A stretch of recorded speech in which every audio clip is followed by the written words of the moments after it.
Hello and welcome back to my channel. In this video, we are going to be reading another chapter of My Hero Academia. This time it is chapter 300. So yeah, I'm very excited to jump right into it. Before we do, I thought I'd mention that I got a new hat. I didn't say anything in the last video, but it is a Lemillion hat and it says power on the back. Yeah, I did want to mention this just because, My Hero Academia related. I mean, on that note, I also do really want to see Lemillion do a little bit more in the story moving forward because he does have his powers back. So, yeah, let's jump right into it and get into this chapter. Okay, so this chapter is called... What is this chapter called? This chapter does not have a name, which is very odd. Urban areas descended into panic. Society had begun the process of destruction of 2 days prior. Society had barely begun to process the destruction of 2 days earlier, and the small army of vicious escaped villains only exacerbated this unprecedented crisis. The existence of the Nomu was the final nail in the coffin. Why is that the final nail? As Hawks had explained to Endeavor, rumors of Nomu sightings had been spread nationwide, and for a time people weren't sure what to believe. Oh, so they didn't really believe that Nomu existed, I guess? The concept of uncanny, not quite human entities had been gnawing away at society's collective consciousness ever since the first attack at UA. And as the rumors grew more pervasive, so too did the people's anxieties and fears. The frustration had built up over time, and that's a bursting glass, okay, until the levees burst. Do I recognize this person? That character actually looks kind of like Bakugo. Grab the cash and food too. We get to walk around in broad daylight. Xi'an prison escapees. Millseems like fate's taking it easy on us. Not on my watch. The civilians fighting back. A support item. Okay. We're gonna stand up and protect our city. Reports of an attack in Shinjuku. It's the Cinder House gang, fresh out of Xi'an prison. Get to the scene. And that's Wash, which is one of the top 10 heroes, right? The seeds were already sown. With their faith in heroes shaken, people decided to take matters of self-defense into their own hands, using tools and weapons readily available in the market. But these were civilians, untrained in counter-villain ops, suddenly engaging in armed combat.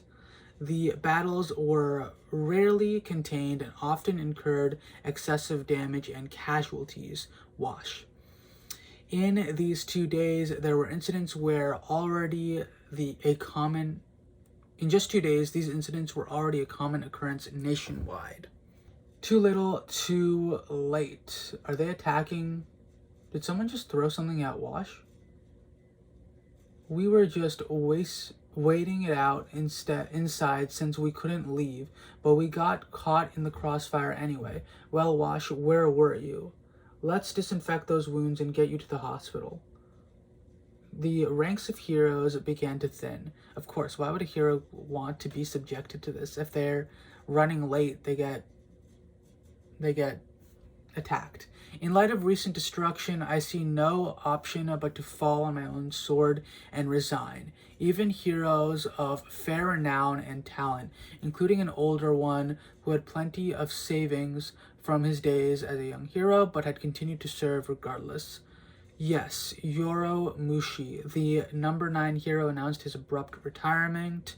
All I ever wanted was the love and respect. You're just dodging any real responsibility. If you quit, what's gonna happen now, you old coward? I was a fan of yours. Falling on your own sword. Fancy way of saying you're quitting your job. This was a trigger that convinced numerous heroes to abandon their careers. Right, like that guy that we saw previously. Many had eagerly signed up for the cause when a peaceful society was the baseline assumption, but now, for better or worse, the meaning of the word hero was being put to the test. For better or worse, those heroes were being put through a sieve? Through a sieve? Is that supposed to say siege? Maybe that's an incorrect translation. Or is that a shiv? I don't know. That would be Stain, right? That is Stain without his mask and his costume. This is the guy that I've been waiting to see come back, by the way. I feel like I loved how he was introduced in the anime, but I'm so excited to him having much more of a role in the story, because he is probably the most interesting villain to me, even when compared to Shigaraki. Shigaraki developed a lot over the course of the story, but Stain, man, he was just badass the entire time he was part of the story. So I'm super happy that he got to escape from prison. People were placing that responsibility on the shoulders of one man in particular. Your son and the others are mostly out of the woods, but even you somehow managed to pull through. Endeavor, I am rooting for you. I'm breathing, but my head's still in a fog. Anesthesia hasn't worn off yet. Still, I'm alive. Let's tango a dance with your son here in hell. He must have known I'd survive, because he knows exactly what sort of man I am. I froze in place, worrying about the rest later. For the second time, a son of mine was in mortal danger, and I found myself paralyzed. Sure, Best Jeanist managed to disprove one part of that speech, but he couldn't erase the greater truth. Because he is your son. He is your son. But alas, I was a failed creation. It didn't take long for him to reject me. I was tossed aside and forgotten. Endeavor doesn't have an empathetic bone in his body. At his core, he's addicted to the limelight, a man who wallows in his own small-mindedness and self-importance. It's all true. I'm just reaping everything I sowed. I might get to live on, but Endeavor died back there. My son's a mass murderer, yet I can't fight him. That's so sad. And it's Shoto and the rest of his kids. Good, you're up. And now we're all here together. Are you all okay? Crying over what? Sorry, I'm so sorry. I didn't realize until now. These regrets, this guilt, it's too late to matter. My heart, it's... Yes, what about your heart? Oh my god, his wife is here. Those regrets and guilt, the rest of us have borne that burden, much more than you have. Ray, why are you here? I'm here to talk to you about our family, and about our son, Toya.